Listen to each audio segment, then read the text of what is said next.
Hey everyone, we're the Master Brothers. And this is our review of the 2021 Tesla Model 3 Long Range Refresh. So we're going to be breaking down the car using our master rating, which is M for money, A for aesthetic, S for sense, T for technology, E for expectations, and R for our final rating. So let's get into it. So in the UK, the Model 3 Long Range is £47,000, and in America it's also $47,000. And with our add-ons of the grey paint exterior, that is $1,000, and the white interior is also $1,000. So as we've spec'd it, it's about £49,000 or $49,000. It's the same number value in the UK and the US. I think that's pretty decent value. It is still an expensive car. Yeah. But we're not actually paying that amount for the car, so I work for a pretty big company with a car scheme that works by salary sacrifice. So the sacrifice that I make actually saves me on income tax deductions, which basically means that the price I pay is quite a bit lower than what one would normally pay. And that price includes insurance, road tax, maintenance, servicing, literally everything. So for us, this car is really great value for money.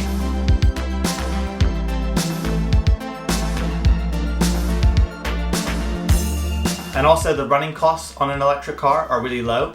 So it's currently costing us about 1 to 1.5 pence per mile that we drive, and that's because of the cost of electricity in the UK. But with our petrol car, the Hyundai i20, it's costing about 4 to 5 pence per mile, which is, so we're literally saving like 80% on the running costs for the fuel. Our energy provider is Octopus Energy, who provide 100% renewable energy and are able to provide variable tariffs, which make charging your electric car cheaper at night. So we're on the Agile tariff, which changes every half an hour. So actually last night our electricity price went negative, which meant that we got paid to use electricity. The Go tariff is fixed between 12:30 AM and 4:30 AM at about 5 pence per kilowatt hour. And that is just a good, kind of less risky way to charge your car at night.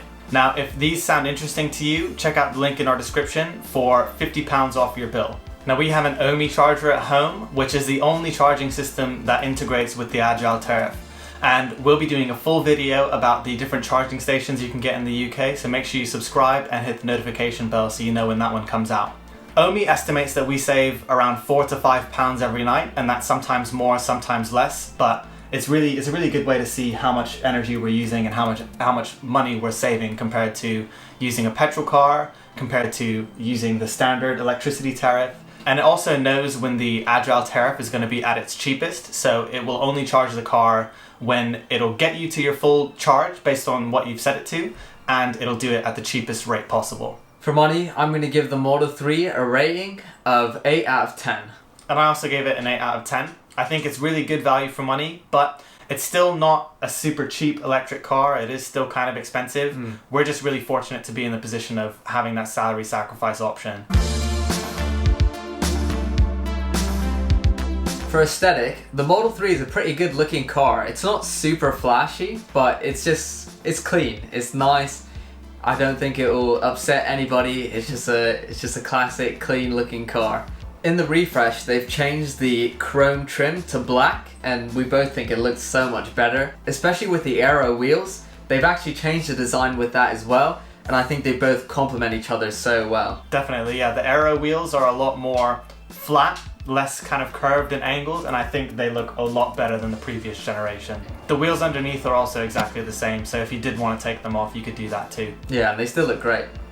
I absolutely love the white interior. It is super white, and therefore you have to keep it really clean, but it's pretty good. Apparently cleaning up dirt is not a fuss, just some warm water or even some light soap and it should clean it up.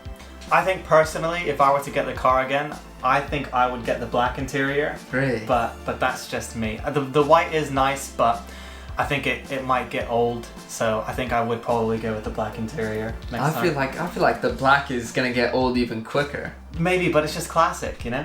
Yeah. In the center console, they've gotten rid of the piano black, which was Fingerprint City. It looked awful most of the time. Yeah. A lot of people were just wrapping them anyways, but now they've done it in a satin finish with metal trim around it and a sort of metal handle on the door, the little center console bin, and I think it looks really clean, a lot classier. The panoramic roof is also really cool. If you're kind of driving through a wooded area, you can see the trees over you, or if you're in central London like we were the other week, just driving through to see the Christmas lights, you can see sort of Piccadilly Circus is really cool. Yeah. Just a different experience to what you'd normally get in a regular car. I mean, yeah, regular cars have it. But not as panoramic as this one. That is true.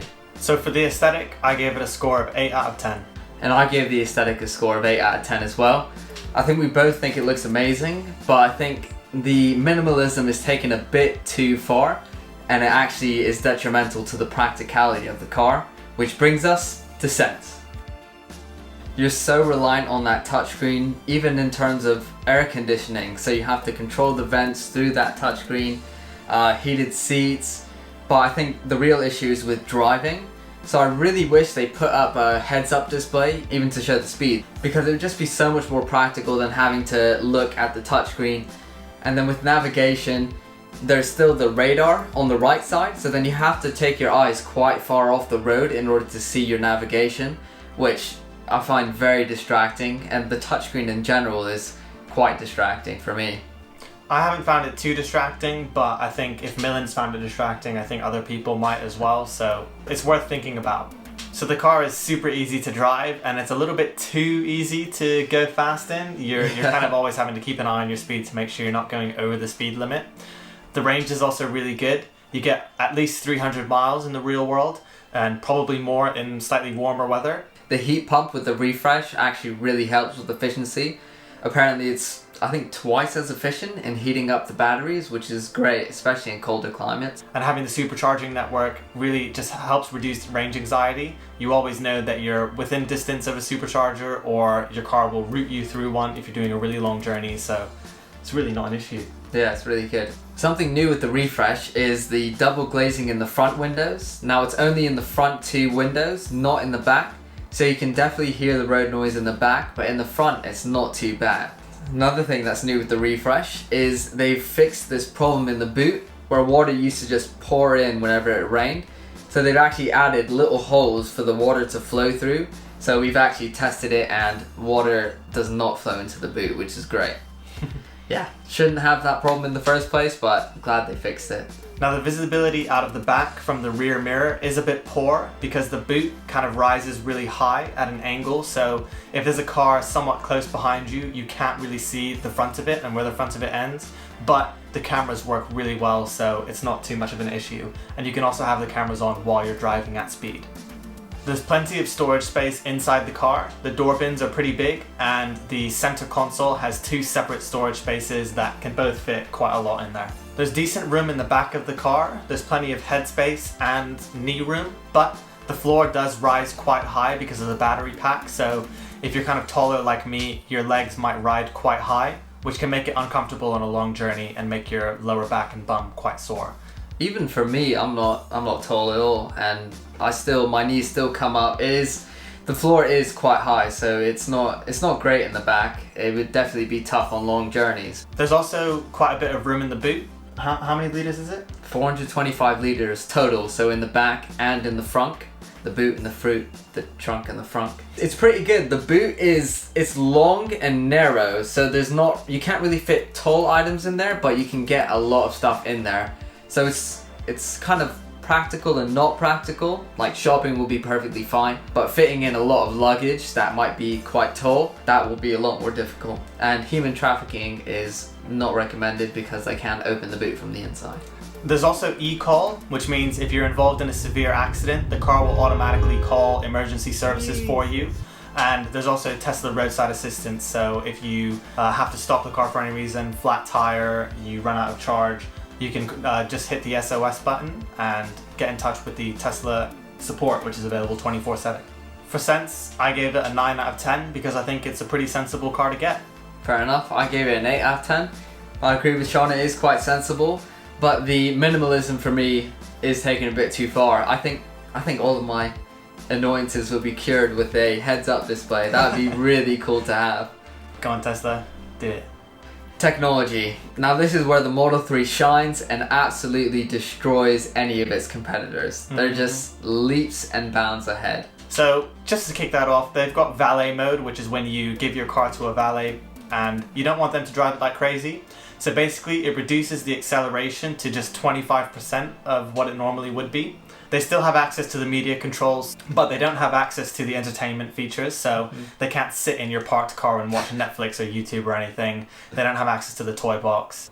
You can create up to 10 profiles, which will save your seating position, wheel position, mirror position, driving preferences, so acceleration, regeneration mode. Now there's also 3 different regeneration modes. So you've got creep, roll, and hold. Now hold is what I use. It's the maximum regeneration and it's one pedal driving, so it'll bring you to a complete stop.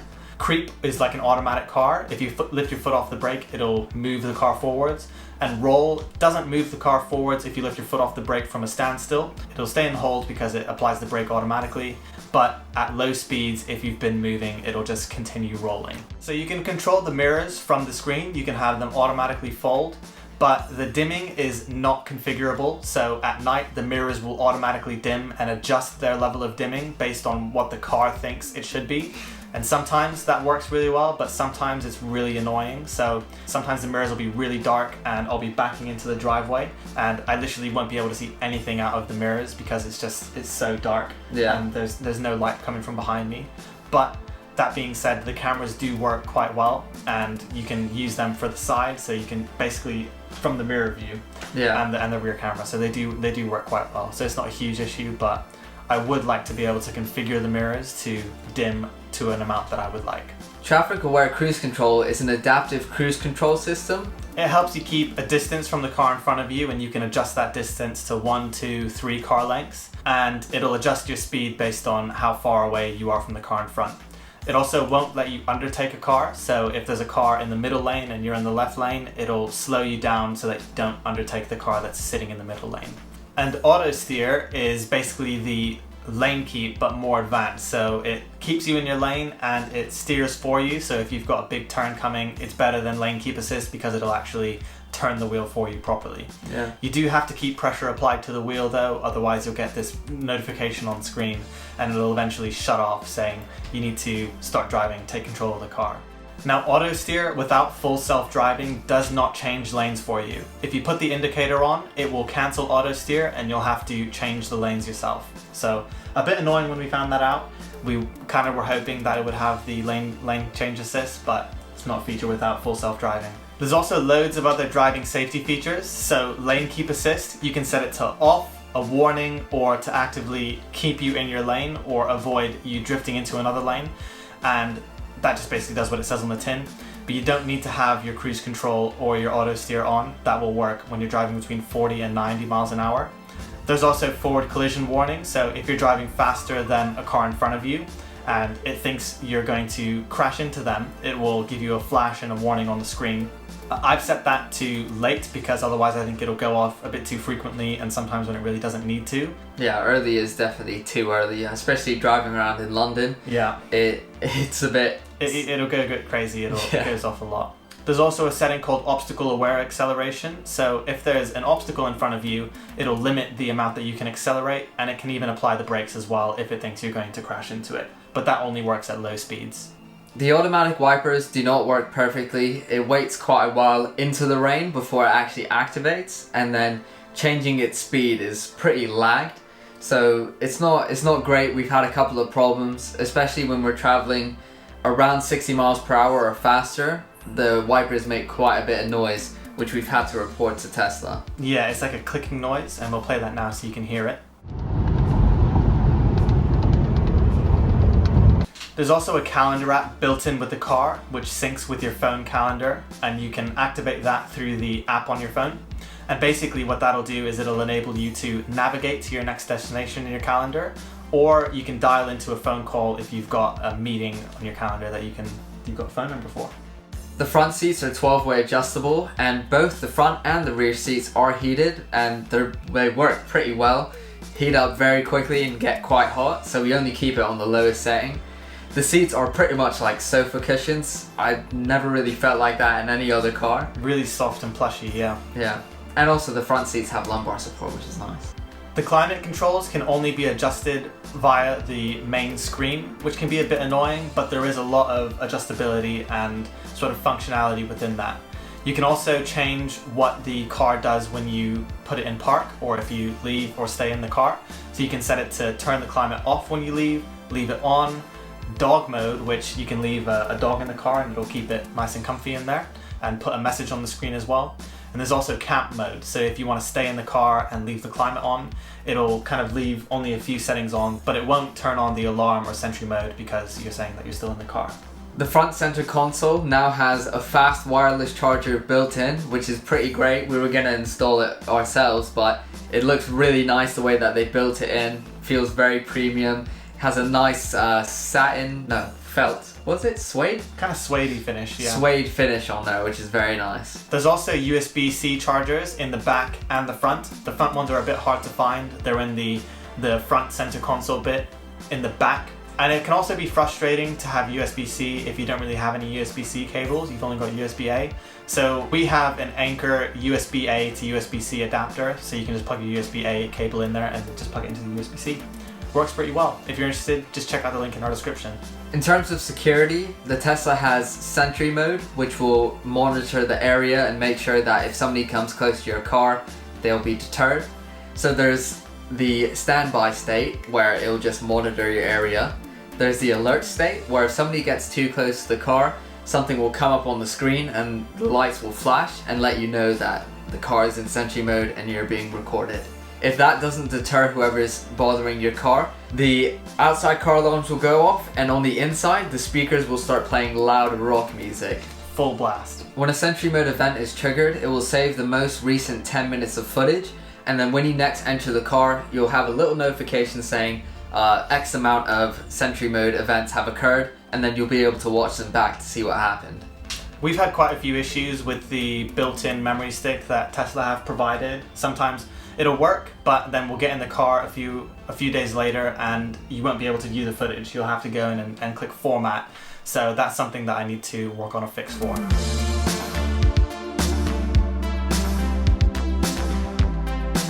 It does come with a dash cam feature, which is a lot easier than installing your own dash cam. And in order to view the footage, you just click the dash cam icon and then click launch viewer to view all of your previously saved footage.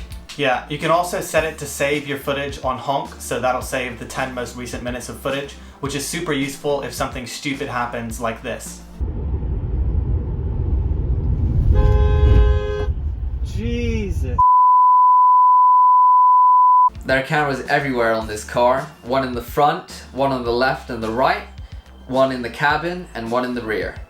The cabin one isn't actually active right now, but Tesla has included it in their cars in case they want to activate them in a software update for some security features. But it is a bit creepy. It is a bit weird because it's so small, it's so hard to notice. I only found out when I read the manual. Yeah, I think I might just cover it because it is a bit weird. There's also a walk-away door lock, and you do have to walk kind of far in order for it to lock, but I think it's more on a time thing versus the distance.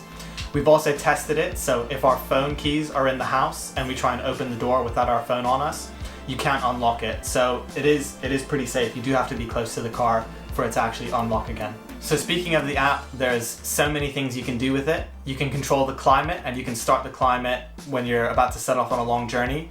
And that'll also precondition the battery, and you can see the little battery icon on the top of the screen. And basically what that means is that the battery is going to be optimized for driving, so when you leave the car overnight, the battery will get cold, but then when you start the climate, the heat pump and the climate will help warm up the battery so it's primed and ready for you to drive. What he said. Can't help it, mate. There's also other various controls like honking the car, flashing the lights, so if you happen to lose it in a car park, there's even location on it. Yeah. So you can actually track the location, so you should never lose it in a car park. And if someone's driving, you can see the speed that they're driving at and where they're driving. And you can also control the boot, so you can open the fruit or the frunk, and you can open and close the boot or the trunk, because it's now a power boot, which is a new feature for the refresh. Yeah. Should have been there before, but I'm glad I have it now. The long range and the performance models get a 14 speaker sound system, which is quite good. You can listen to radio, tune in, Spotify, USB, Bluetooth, so there's plenty of different options out there for you. And that's an upgrade from the standard speaker system in the standard range plus. Another amazing thing about Teslas is that you're frequently getting updates, so the car is always improving, getting new features, which no other car manufacturer provides. Yeah. I think since we've gotten the car, we've had about 3 or 4 software updates, and it's like just been 2.5 weeks, so pretty crazy, really good. And the thing is it's not always just software updates, like with the touchscreen. Sometimes it's power upgrades, range and stuff, where they're just tweaking their actual mechanical software. Not mechanical, but the car's The electronics controls. Yeah, the electronics something. controls. They're changing something, and it makes the car perform even better. There is HomeLink, which allows you to connect to up to 3 radio frequency controlled devices like gates, lights, garage doors, but we have not had the chance to use it, so we don't know how well it works. Now, the entertainment is where the Tesla really steps ahead of its competitors. In the theater, you've got Netflix, YouTube, Twitch, and Tesla tutorials. They are slow to load, but just having them available in the car, if you're parked, it plays the sound through the speakers, and you can watch like Netflix, you can watch Top Gear, or I mean so many different shows. So yeah, we've been using it quite a bit, especially when we're waiting. It's quite useful. I don't know whether it's just because it's just so new, but it also feels practical. You do need your own Netflix account to use it, obviously. Tesla doesn't provide the Netflix subscription for you. To use these features, you need premium connectivity, which comes free for the first year on the long range and the performance, but after that, it's £10 a month. What's connectivity? Connectivity. There's also loads of games in the arcade, and those actually do include sort of arcade retro games. And there's some newer ones like the Tesla Beach Buggy Bash Racing, whatever, which is basically like a Tesla themed Mario Kart, and you actually drive around in your own little Tesla. So ours was a grey Model 3, and obviously I won. Yeah, you had it on easy though, didn't you? Shut up. There's also a web browser which you can use to surf the web, and that works while you're driving as well. So say if you and your date were going out for dinner, you could check out the menu from the screen of your Tesla. So, to the Toybox. This has got all of your weird and wonderful Tesla quirks that are pretty useless but are good fun to play around with. You've got Santa mode, which you can activate through the Toybox or by saying ho ho ho or ho ho not funny. Gives you a little bit of Christmas cheer, turns your car into a sleigh, and plays some nice Christmas music. Make it stop! There's also Rainbow Road, which if you do 4 times down on the drive lever, which puts you into auto steer, it'll basically turn your radar into a rainbow road, and it'll play some funky music. You've got Sketchpad, where you can make some nice little drawings there. You can even send them off to Tesla and they'll give you some feedback on your work. I find it kind of hard to use, but I'm not much of an artist anyways. Then there's also Mars mode, so you can hold the T down on the screen and then enter Mars for the access code, or you can just do it directly from the screen, but it'll basically just turn your satellite navigation into a map of Mars. The map becomes pretty useless, but otherwise the map just becomes pretty useless. Then we've got Romance mode. It's a bit silly. It just puts a crackling fire on the screen and blows out warm air. Not really something you should be doing with your sibling, but maybe it'd be nice if you were kind of out, sat in a park, in the car, on a hill, looking at a view. There's a mission testing mode, which pretty much makes your car into a whoopee cushion. You can select which seat you want to trigger. You can even make it trigger on when you turn on the indicator. Tracks basically turns your car into a personal music studio. They've got loads of different kits, and you can basically just make a song on a loop. Have a listen to what I made and see what you think.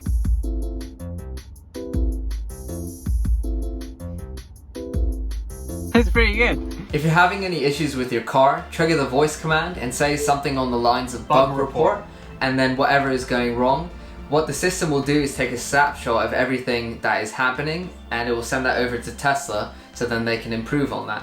So for technology, we both gave it a score of 9 out of 10. The technology is amazing and is far better than any other car.